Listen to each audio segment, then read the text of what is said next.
All right, let me start over. So if this is your first time here, what we do is we're just going to look stuff up that's book related. There's a lot of books. There's a lot of things to know about books. And when I first started selling books and kind of existing in this world, like somewhat arrogantly, to be like, truth be told, I thought I knew a lot more than I did. And I very, very quickly learned how little I actually know.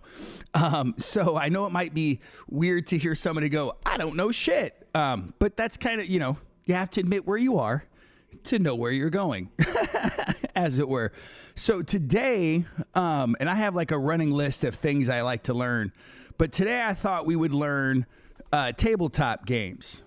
So like Dungeons and Dragons and things like that, hugely popular right now. I used to play, but I was never so hardcore into it that I don't have a huge depth of knowledge to pull from. So I figure we would just kind of go crash course and just kind of learn the Dungeons and Dragons stuff first, kind of get the idea of what covers out there are really, ones that we should really keep an eye out for, and just whatever we can learn about whatever we can learn, and we'll just follow the rabbit trails until we get bored. So let's start off Dungeons and Dragons, super popular. As the book guy, I think my knowledge is a little lacking. I'm putting this in a AI prompt. Please help. Can you delineate the publishing?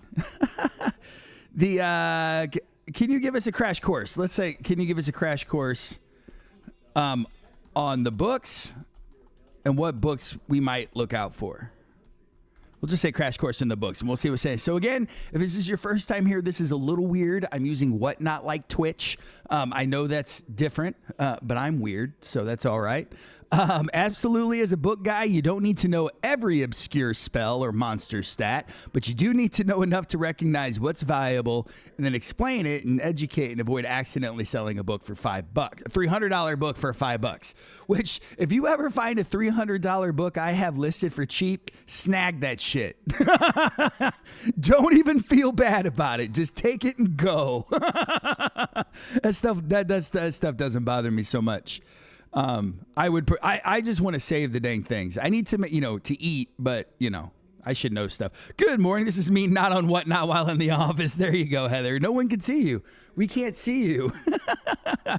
So, all right. What is D&D? Dungeons and Dragons is the world's most famous tabletop role-playing game. First published in 1974 by TSR. I was not born yet.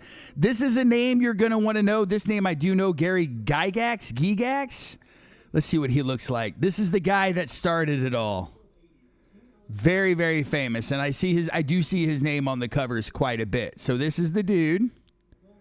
God love you. Saint Gygax. I don't know too much about him. Hopefully he's not like a douche. Like that sometimes suck. You'll get excited, you'll learn about something, and then you go, and you'll start learning about his history, and you go, ooh, ooh. Then you're like, can you separate the art from the artist? And then, anyway, it's a different show, that conversation.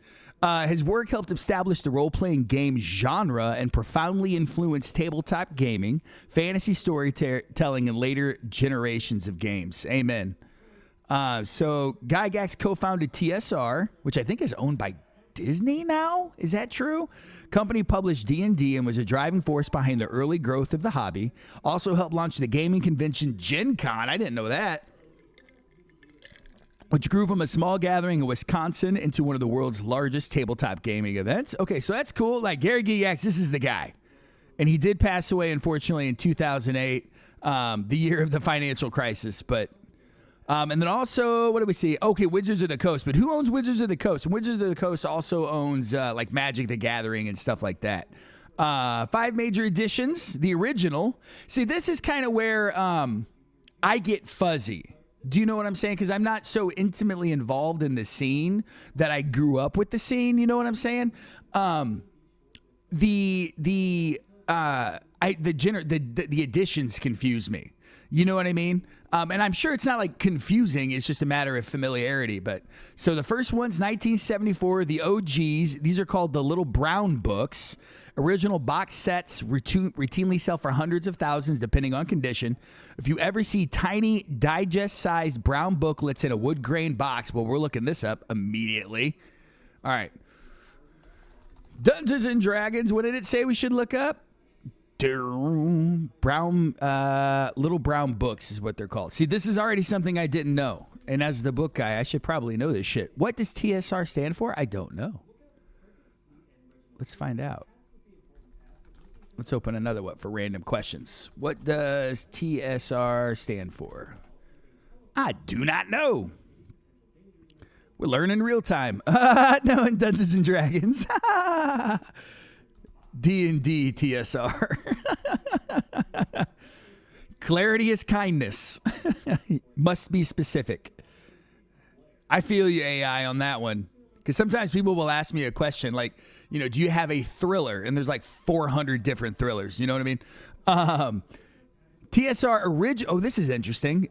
TSR originally stood for Tactical Studies Rules. Did any of you know that? I didn't know that. It was the company founded by Gary Gygax and Don Kai, maybe, in 1973 to publish tabletop war games. After Kay's death, the company was he must have died early. Company was reorganized as TSR Hobbies. So, and here's some of the properties. Now, Dragonlance, I'm a huge fan of. The Dragon, the summer series, the autumn, the winter, morning, or dawn, or whatever it is. I haven't read them in so long. That whole series with Rassilon and Caramon and Tanis the Half-Elven. I really identified with Tanis the Half-Elven. There's a whole like character development line in there where he talks about like where the elves don't really accept him, like the humans will tolerate him. I'm mixed. I'm a brown white guy. I'm like a coconut. And like it's the same thing. I don't speak Spanish. So like true Hispanics from Hispania and other places don't like, I can't really hang, you know. It's not like people are mean to me per se, but like it's obvious I don't belong. And then white people, God love you, you guys will let me hang, but like it's not everybody, but like there are times when it's very obvious that I'm the sore thumb. You put the lime in the coconut. Exactly. I've been calling myself a coconut for years. It's of course a play off the Oreo, which is an insult to African Americans. I accept it. I am what I am. My mom I was raised by a single mom. My dad just, you know, I don't hate him or anything. I've talked to him and reconciled with him, you know, in my 20s and 30s. He's not really a part of my life so much, but just because we didn't really reconcile until I was already an adult. So like those dad feelings never really manifested in me. So he's just like another guy. But he's a nice guy. You know, he's a preacher and he's done cool stuff. And he's tried to connect. I just think we missed our window. But yeah, so he was like never around. So I was always like the brown guy in a white world. So it's been different. I'd probably write a book about it someday. But that's not what we're talking about. That's a whole nother thing. So there's that question. Let's go back over here and see what these little brown... Oh, okay. So these are the little brown books here. No. TSR, little brown books. Let's throw in Gygax in there too and see if that narrows it down for us. Because we want specifically... Okay, so this is first edition 1970s, but even that's already revised. I've never seen this cover. Let's just hang out here for a second. Let's go to sold so we can kind of get an idea of what stuff is price-wise. I'd read it, right? Yes, yeah, I will eventually. I really, really want to write books. Like, I really, really want to do. Is that proper English? It's probably why I don't write books. No, I'm kidding. I will eventually. I really do think every person who, like, reads a lot probably has a story within them to tell, whether that medium is, you know, whether it's the written novel or short stories or podcast, you know, everyone's got something in them to offer. And I'm going to like, if I ever write a book, I'm going to kind of like approach it Forrest Gump like, because that's kind of what I feel like I've done through my life. Just kind of winging it and just hoping things work out. But that's, and again, another story, another day. Is this all that's coming up here? Let's do this. Let's just type Dungeons and Dragons. I guess it doesn't recognize the ampersand. Book. And then let's just go there. Ended recently. We'll go hiring first. And then the other thing I want to do is restrict the category. Oh, man. See, this kind of bums me out because, like, on the settings here, like, you would want, it's in toys and hobbies, but the handbooks and shit are in toys and hobbies. I like, for our purposes, it would be much cooler if it was not if it was in just the books. But we'll make two. We'll figure it out. Let me move this over because you guys don't need to see all those filters. That's kind of boring. And we'll kind of open it up a little bit. Oh, okay, I see. I've got it captured windows, so it won't. Hold on. We'll figure this out. Just like that. Because you guys don't need to see predominantly the filters. So we'll kind of reshape it for you. All right, cool. So this must be, okay, this is what they were talking about. This right here, this is exactly what we were looking for. And now you guys can't see it. It's funny. So here it is. Move it up here again. Let me make this screen a little smaller so we can have more real estate to work with. Apologize for doing this in real time. But baby, can't you see? I ain't got no future. So this is rad. Isn't this cool? I've never seen this before. So this is the big dog. This is the thing that started it all. $10, and you can see here the TSR. Look at that logo. So that would be Gygax and the other guy, right? What was the other guy's name? John K or something? What was it saying here? Hold on. John K. Yeah. Dave Arneson. Yeah, that's different than the other guy. All right. So back to this. Let's check this out. Let's make it big. There it is. Gygax and Arneson. Rules for fantastic medieval war game campaigns playable with paper and pencil and miniature figures. This is why every person with a good idea needs a marketing guy. That's too many words. But anyway, amazing game. So here's a video of it. Let's watch the video. Okay, but that says a reason. Yeah, I don't know why it says a different name. We'll have to look that up. So here's the box. Man, I could see those things falling apart real easy. Oh, so it looks like it's not even like a folio. It's like an actual box. Very cool. Is there audio in this video? Hopefully there's not audio in the video. I can't hear it if it is. Raid! Oh, thank you, Raid! What's up, Novelties? Novelties. I don't know what the hell kind of word I was trying to make there. Feel free to let everybody know what your next show and what you're all about is. I appreciate the raid. If you're just meeting me for the first time, this show's a little bit different. Every now and then I like to just sit and learn shit instead of just like hammering out the books out to folks. That's for the weekend, but for Mondays, it's kind of a mental reset to kind of, you know, today we're learning Dungeons and Dragons. So there's stuff in the buy nows. There's absolutely no pressure. Feel free to hang out. That's what it's all about. I can see a box. That's what I'm saying, Barrett. And like these boxes, like you can already see, like these things fall apart just from use. You know what I mean? Just like, and you see the split, and then eventually you just, you know, you throw the box away, and then you keep the insides in like a Ziploc bag or something. You know what I'm saying? I love this. I've also known when I've been looking for the next. Exactly. So we're all going to manifest these into our lives and into our estate sales locally. But yeah, if you don't know what you're looking for. And the other thing to consider is like the box, right? We're looking at it like face forward like that. It will likely be on a shelf on the side. You know what I'm saying? So like the side of the box is just like a brown wood paneling with no distinctive markings whatsoever. Do you understand what I'm saying? So like we could, any of us, me included, could have walked by this damn thing 1,000 times. And if it would have been stored on its side, every single one of us probably would have walked by it. Gah! Anyway, so let's look at the booklets. So 3 booklets, and I guess the booklets are priced individually, which means that you will probably be able to find these individually. You know what I'm saying? Or in a bin at the bottom. Exactly. Or like, yeah. This is good. This is a good thing. I feel my brain growing. So even with staples, like something like this, like it could be half on fire and somebody's still going to want this. Do you know what I'm saying? Like these things are so rare. Like these are in really nice shape for what they are. And thank you to whoever this seller is. Who is this seller? Atomic Monkey Comics. Thank you for taking so many photos. I really appreciate you. Good vibes wherever you might be. Man, these are cool. I didn't even know these existed. So this is volume 3, Underworld and Wilderness Adventures. What was volume 2? Oh, volume 2 is Monsters and Treasure. It's crazy to think, like when these guys put out these little booklets and probably got, like only. Oh, I lied. I was wrong. You can see it on the side. This side you can't, but the other side you can. Do you see it on the corner there, right there? So there is an indication. So good to know. I feel less bad about how many we may have missed. All right, cool. So that's that. Those are those.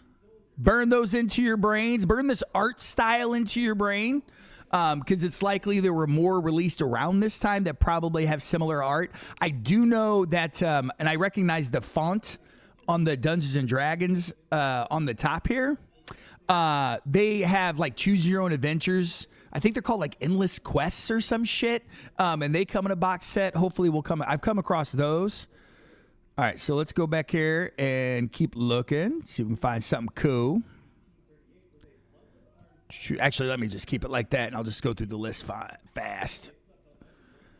We got rare white box. Let's look at that. Let's look at rare. What's this? Rules, sets, modules. Let's take a look at that. This is a 5th edition lot. So how many editions has there been? That's then my next. Actually, let's ask this one. How many editions of Dungeons and Dragons have been released? What's the proper English? I need an editor. All right, cool. So I appreciate everybody coming in and out. I know this is a bit weird. I know this is a weird use of the platform, but whatever. This is how we roll. We like to learn shit. Okay, so it's 5 editions and then I guess a 2024 rule. 2024? Or is there more? You also count the 2024 version, 1 D&D or 5.5e. There are effectively 8 major rule sets in the game's history. Although Wizards of the Coast considers it part of 5th edition rather than a new edition. Okay. As the book guy, you'll run into basic D&D line, which existed along AD&D. These aren't separate numbered editions, but are a distinct product line. So these I don't know anything about. So we'll have to check. Maybe these are like at adjacent publishers, I guess. We'll have to look at that. All right, cool. Let's go back here. Let's look at that one. We're just going to pull up a bunch of these are the endless quests. Okay, I wasn't crazy. They're like choose your own adventure Dungeons and Dragons. I've only found, I think, 1 box in my whole. Ooh, these are from Japan. Huge 36. And this is kind of how it happens a lot. Usually if you find 1 Dungeons and Dragons book in a collection, you're going to find 972. Or if you're at the bins or you're sourcing somewhere, and if you see one, definitely take your time, kind of like that's your moment to hit pause and really kind of look at everything they have together, because they, like birds of a feather flock together, and you will find them by yourself. I'm not saying you won't, but I'm just saying it's worth the moment to take. You know what I'm saying? All right, so here's more of these, and like I was saying, this font is probably something you want to burn into your brain. Because even if you're like looking at a pile of books, if you see like 3 of the letters in that font, that's your start digging. You know what I mean? Scrooge McDuck that palette bin, friends. That's cool. Gods, demigods, and heroes. Fantastic miniature scale. That's cool. Greyhawk. So these. Oh, okay, cool. So they even release Eldritch Wizards. That's all really rad. Let's check out some of the more photos. Jillian, I saw your message come in. I haven't read your message, but whatever it is, we'll get it fixed for you. I saw it come in, but I haven't actually read the whole thing yet. What? But I have seen it. I want to I'm not ignoring you. Eldritch Wizardry is kind of a sexy cover. Ancient and powerful magic. All right, cool. So there's that. Those little booklets are hot. So also think about like when you're at a thrift store or where you're at wherever you're at, because these are little booklets and things, these may or may not be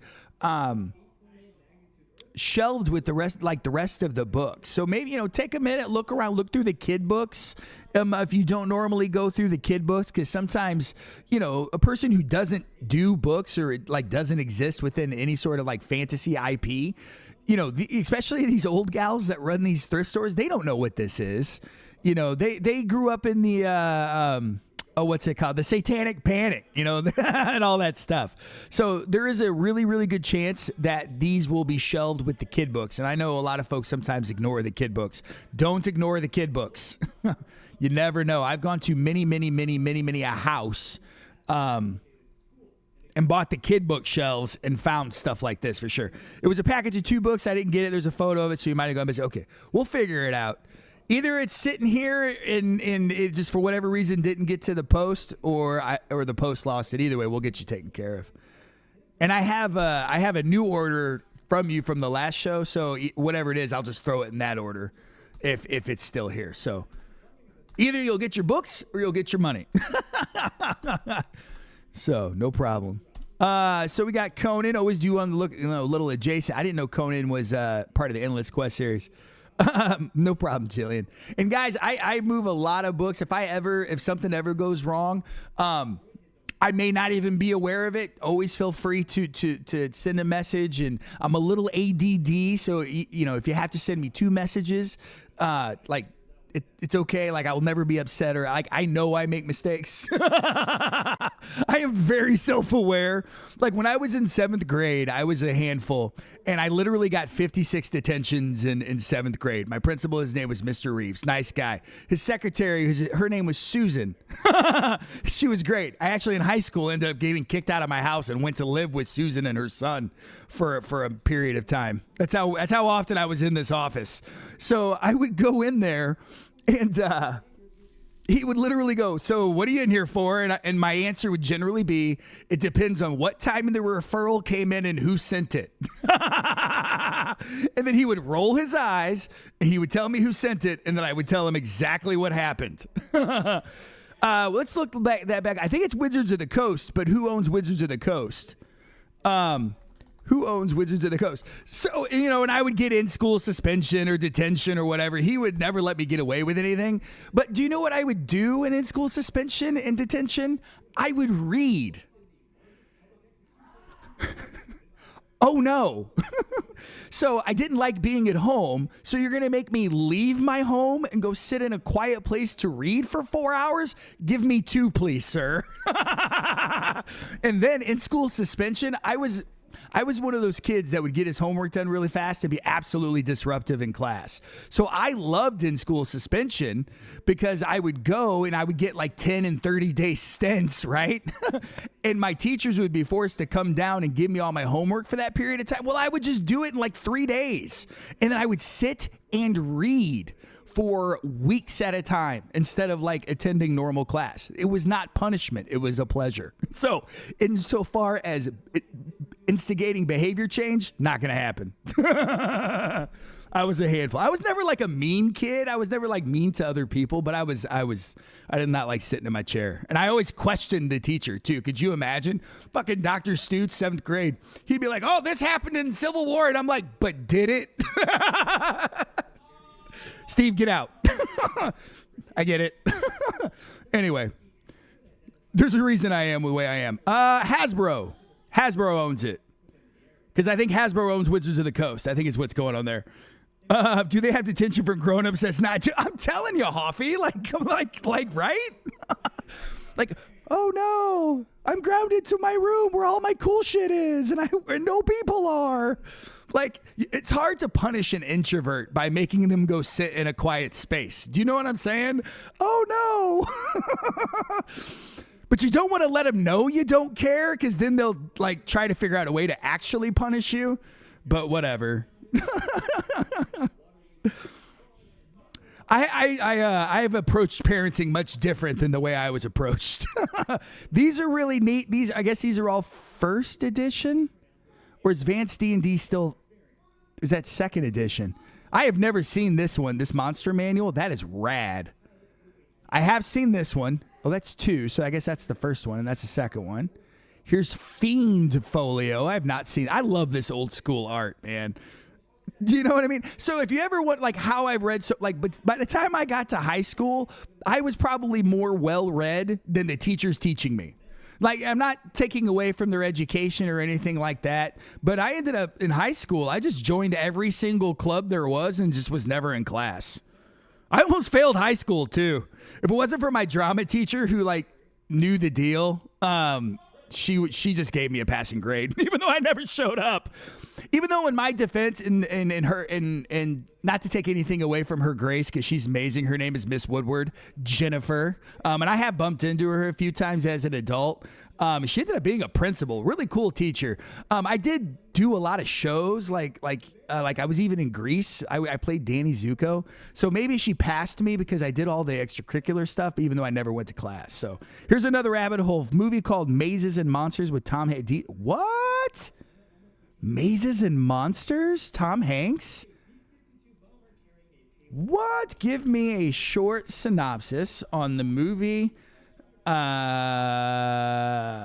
wait. Yeah, no. This was like, this is not like a narrative fiction. Like, wasn't there some sort of like death or murder? That's what like ultimately caused the satanic panic. Mazes and Monsters with Tom Hanks. Is that the rabbit hole we're about to go down?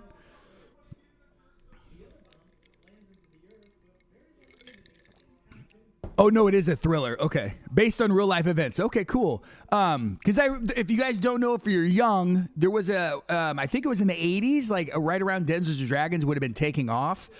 There was a satanic panic. You know what I'm saying?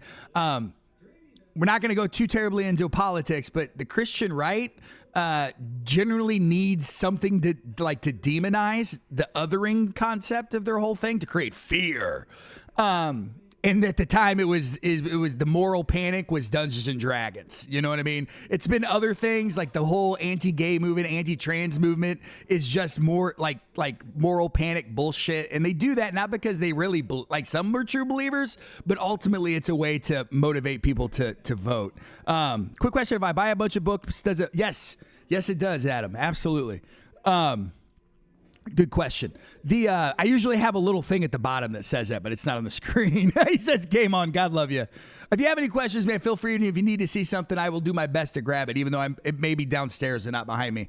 The film follows 4 college students who become deeply involved in a fantasy role-playing game resembling Dungeons & Dragons. Trademark.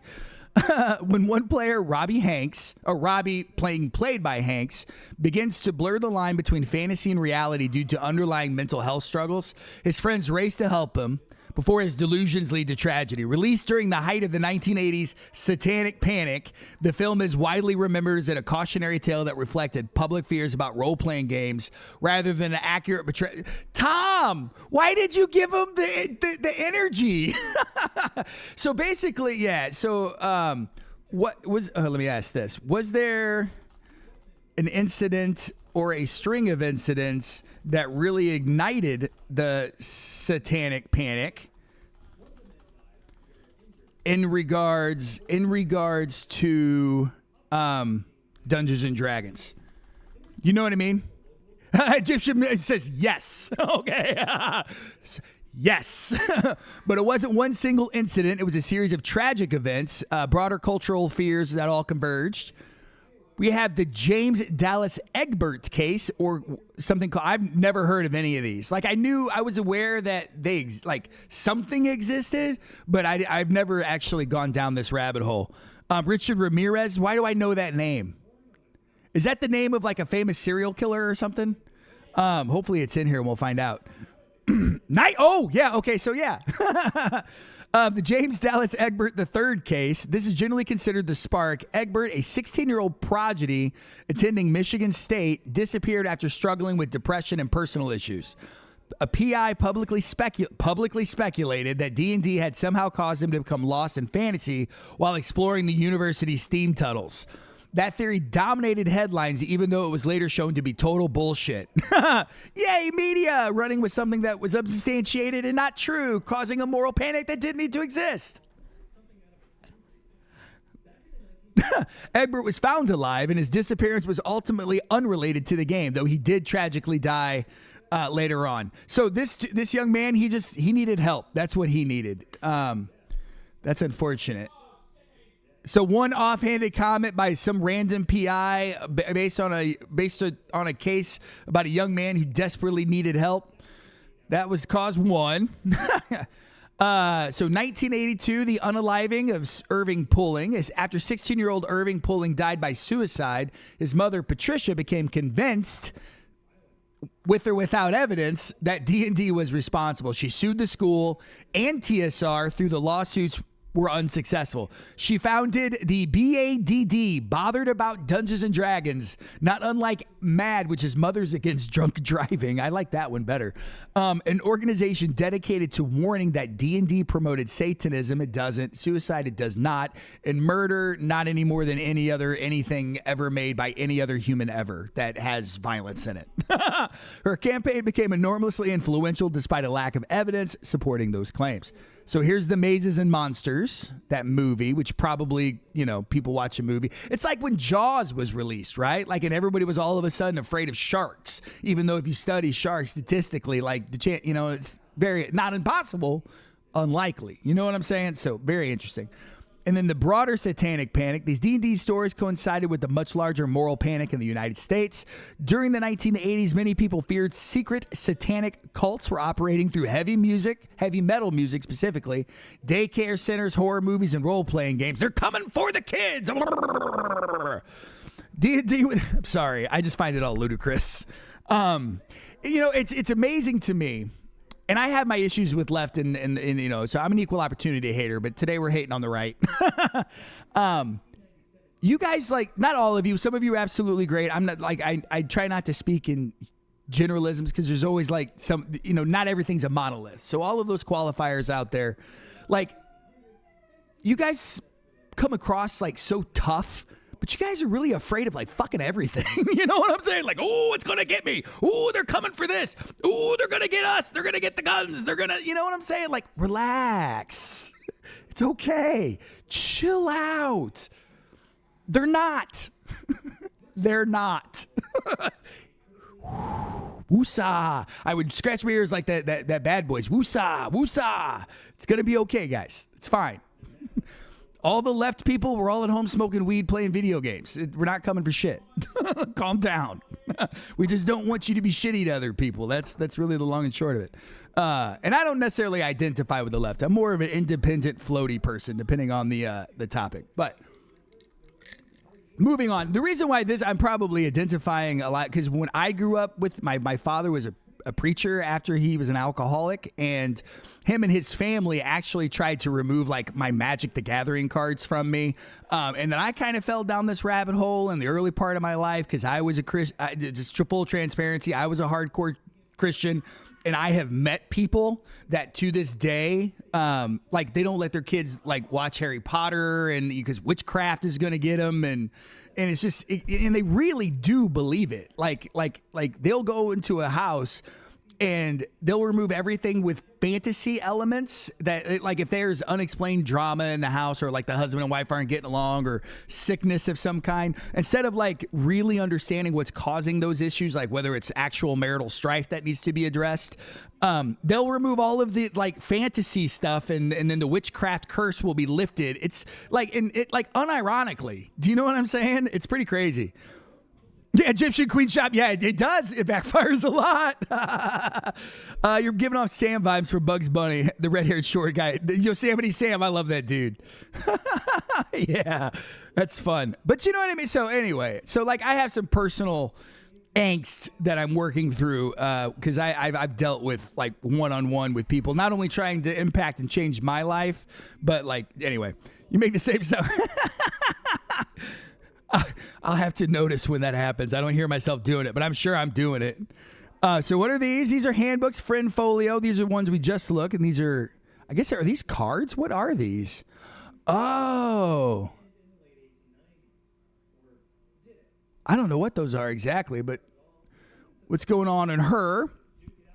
But, yeah. People need to, I think sometimes people would rather blame everything else but like the actual thing that's causing the problems. I see this. I used to do marriage counseling a lot, And one of the biggest things I think that like hurts a marriage is like seeing your spouse as the originator of your problems. Do you know what I'm saying? Like, instead of just realizing that it's fucking hard to be alive and the world sucks a little bit. Do you know what I mean? And like the stress and the angst, like a lot of times we end up using our spouse as like the outlet for that frustration, where we're not really frustrated at that person and that person isn't the cause of all of those things. You know what I mean? They're just an easy target because we feel safe around them. We let our guard down around them. You know, if you've ever asked your questions like, my spouse would never treat anyone else outside the home like this, that's why it's not right, and that person needs to get their shit together. But that's I think the logic behind it. Not that there is any logic, but I do this all the time. Sometimes I get moving too fast and then the photo won't take. But you know what I mean? You know what I mean? Like, so like we have to remember that it's us against the world. Do you know what I mean? You know, it's that the problem is the problem. The spouse isn't the problem. Do you know what I mean? So anyway, I've been married for a long time. It helps when you don't look at your wife as a problem. You know what I mean? It sounds dumb when you say it out loud, but you'd be shocked at how many people like fall into that trap. Anyway, Light of these are really cool. This Spelljammer, Adventures in Space. Shut your face. That's so cool. These are more recent. We're just kind of so these would be newer, like Words of the Coast. I guess these would be 5th edition or 5th, like advanced, whatever. I guess advanced 5th. I guess is what they're calling it. Ooh, those are cool. So the reason why this lot was so expensive is not necessarily because I think any one of these are particularly collectible. It's just sheer quantity. These are from Japan. I don't think we'll likely ever see these unless you know somebody who travels or somebody from Japan. But those are cool. These are the TSR Endless Quests. Let's take a moment and look up the Endless Quests real quick. In our world, I find these more than I find anything. So we'll take a look and kind of see what these look like. All right, we'll look at that. I appreciate everyone picking stuff up. We will try to get everything that's picked up today out today. We have you can't see it's off screen, but all of the shipping from Saturday is right there, ready to rock. We're getting ready to drop it all off at the post right after this show.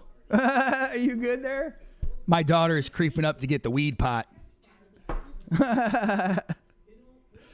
There you go. So both my wife and my daughter have medical problems that are assisted by medical marijuana. Just saying. If you ever wonder why I'm always in a good mood, it's because I'm a hippie. I have a very weird life. So we're going to look at all these. I have found these. They are sometimes in box sets. Oh, are these listings? These aren't sold. I want to look at the sold ones. Good tune here. I appreciate another. Yeah, no, I know. Thank you, little mama. I tell you what, and it's way better than especially in my wife's case, because like if she were to ask for it, they would supply her an endless prescription of like whatever opioid she wanted, just based on her specific medical issues, and she just. Everything that we've learned about opioids, she has basically told them no. And then it was our neurosurgeon who said, and this was before weed was legal. He goes, "You should smoke pot. It's not like they're going to send you to Leavenworth for it." and that was our medical, credentialed neurosurgeon. Way better than that stuff. So, but everything in moderation. Be safe. Be smart. All that. It's not cheap, which is unfortunate. We were hoping at some point to grow our own, but I don't know if we're going to do that. We don't really have the space. This is really neat. Book 35. So any of these you find, like, look at that one. Is that a sold price? I didn't check if that was a sold price, but like, don't sleep on these. And again, like I said, because of the art and, depending on who's shelving these things, they may not realize that these like they could end up in the kids section is what I'm saying. I have found so many of these. I have found more of these kinds of books going through lots of kid books, like as I get them, than I have like adult books outside of like specific D&D collections. You know what I mean? So here's a bunch of these covers. Just kind of get all these in your head. And then when you're out and about and when you're sourcing, because speed, right, is important. The more of these kind of covers in the style of artwork you have in your brain, like it'll give you like a speed bump as you're going through stuff. And then if you ever get that speed bump, just listen to it. Just stop, go, what is this? That kind of thing. So, okay, we've already looked at those. Let's go back over here.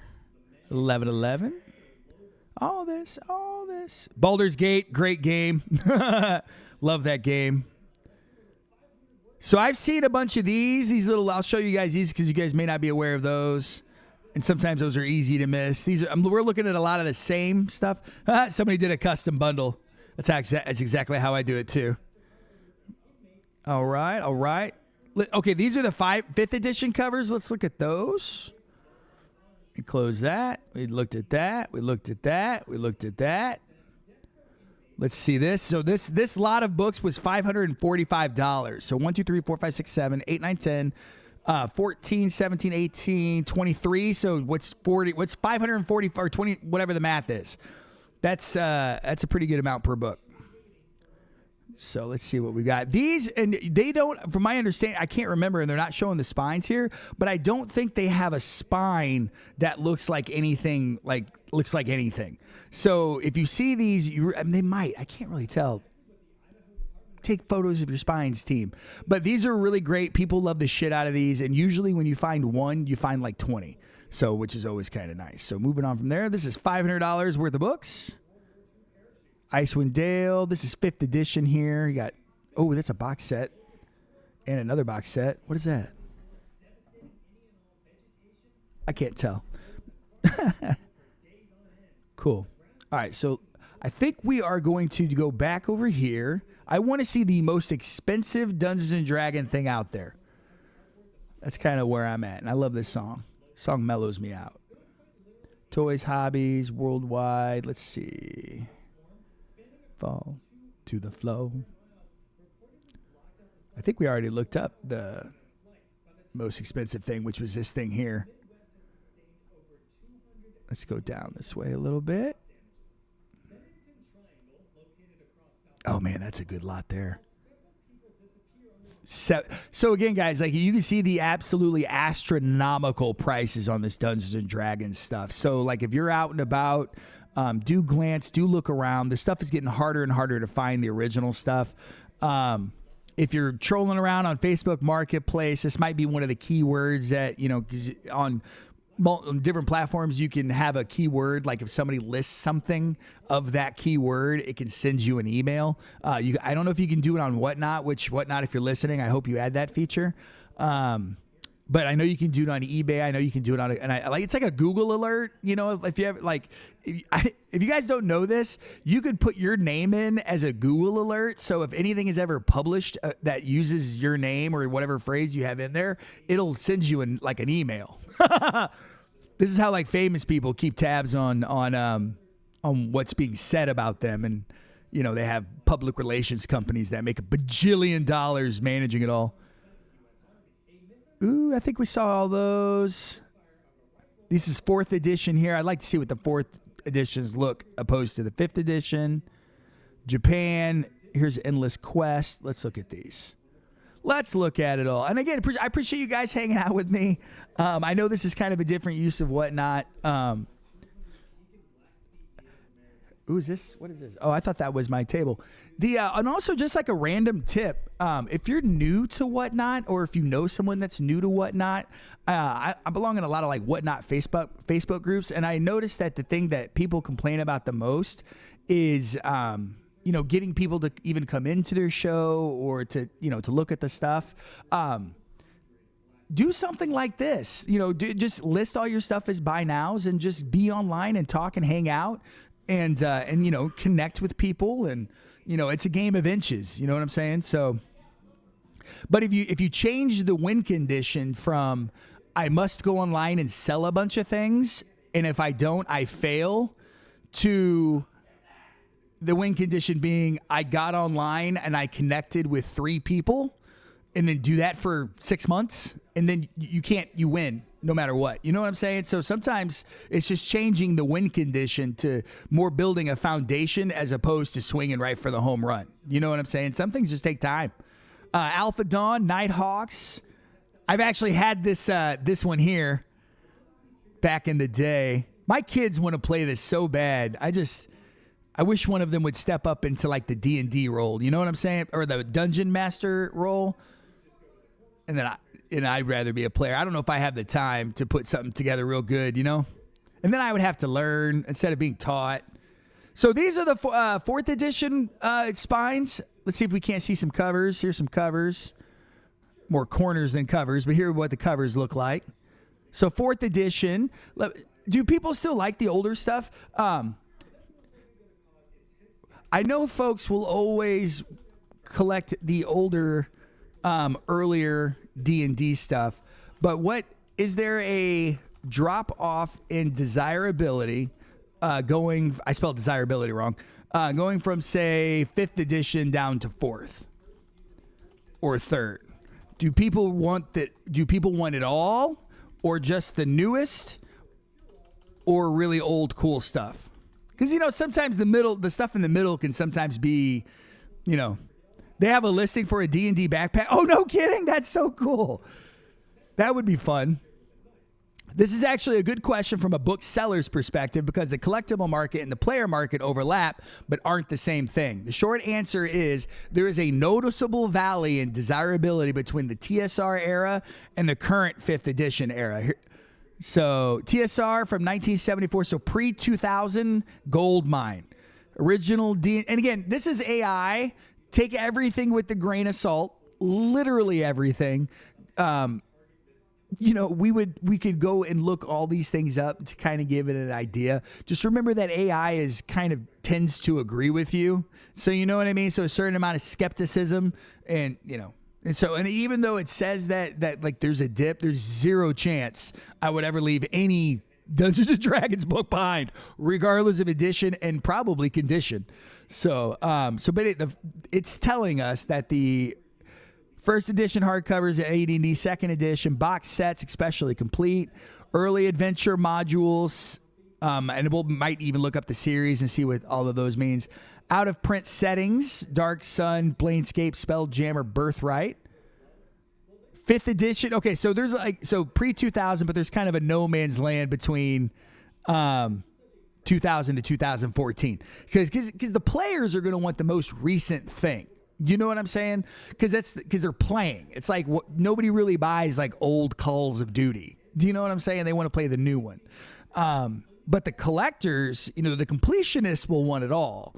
But the collectors, the premiums will be for the older stuff. Does that make sense? So, but again, it doesn't probably change what you would grab. It's telling me something different now. Many people who started playing around 2000 are now in their 30s and 40s with disposable income. There's a nostalgia effect. People still run 3.5 campaigns, and some books had relatively small print runs. There you go. 2nd edition. So it's 4 stars as opposed to 5. See what it did there? So 2nd edition, interesting to both collectors and players. And this is the after 2000. So. Adventures matter more than people realize. Some adventures sell far more than the equivalent. This might be something we want to look up. People collect adventures almost like comic books. Makes sense?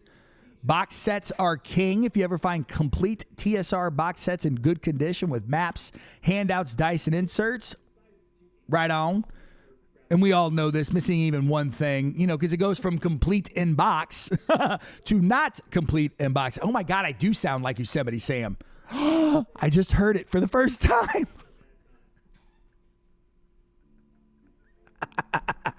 I feel like Yosemite Sam sometimes. Fress it. So anyway, that's cool. This is kind of what I wanted to do. I wanted to jump on and kind of look at some of the stuff. I do want to look up the box sets before we take off. So let's do that. Dungeons and Dragons box sets. Boxed set, I probably should have said, not sets. Let's do that. And then let's go to sold. Hi, wifey. All right, and now let's go to highest. Okay, so we saw this one already. This $4,300 monster. Here's more of the. We can look at that one. This is basically this, but more of it and probably a little later. $4,100, team. Jeez. Beetle and Grimm's D&D Curse of Strahd. This was from 2021. We'll look at that. Rare White Box, 1974. Here's Ravenloft. I think I actually had this fucking thing. Oh.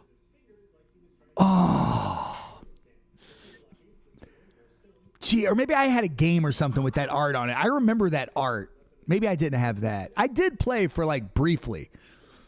I just never got like real hard into it. And it wasn't because it wasn't cool. It's because there wasn't really anybody around that was hardcore into it. It's not a single player game. From what I can tell. Here's another Beetle and Grimm. So definitely be on the lookout for Beetle and Grimm's Curse of Strahd. Probably anything Strahd, to be honest. That's like their it's like D&D's vampire-y, kind of werewolf-y. Oh, here's a board game or set of boxes. There's another box set here. Mortal Rules box set. This is from 1999. See, that's not even that old. Core Rules set. All right, let's look at some of these. And we probably, once we get done looking at these, we'll probably wrap up. Unless somebody's looking and needs more time. I'm never about rushing people out.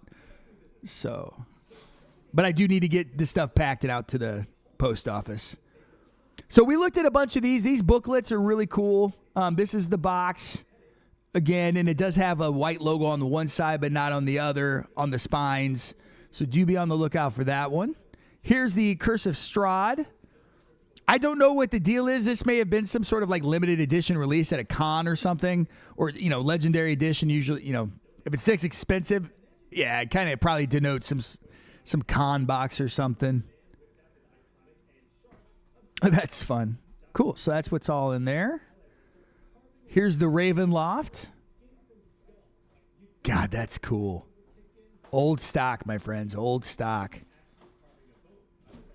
Maybe I didn't have this, but I do remember this art. Or maybe I've seen enough paranormal romance book covers that they all kind of look samey. And I'm like, sometimes my brain will like blend things together. Like the memory bleeds into another memory and creates this like false, like Frankenstein memory. Does that make sense? I might be talking crazy.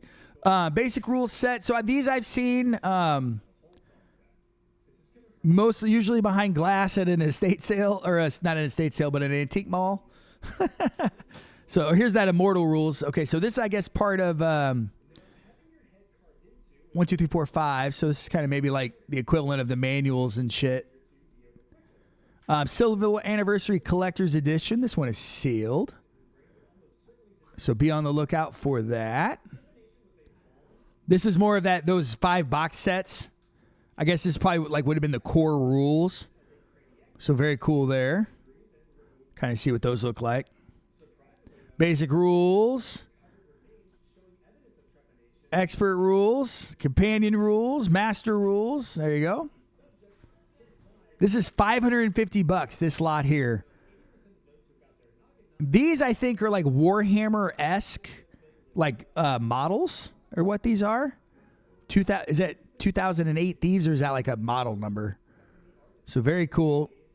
Again, get this font, burn this font into your mind. Females. Thieves fighting men, but just females. Jeez.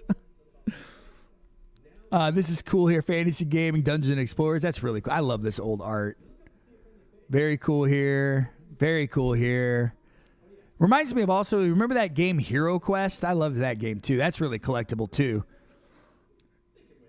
So here's another art on the basic set. I've never seen this one. This one's sealed. Man, how cool.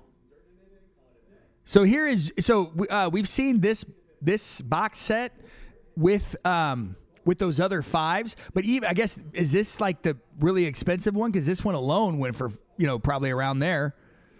So that's crazy. Be on the lookout. And if you guys have this stuff in your like basement, if you used to play this, or like if you are like say a grandma or whatever, and you have kids that played this, it might be worth checking your basement. Do you know what I'm saying? Because this stuff is cool. This is what is this here? A 5th edition. This must be some sort of the sealed box set. I've never seen this. Maybe that's some sort of rare printing too. And then of course we looked at that already. Okay, cool. That is what we wanted to do. Let me stop the recording. If you're watching this on YouTube, I really appreciate it.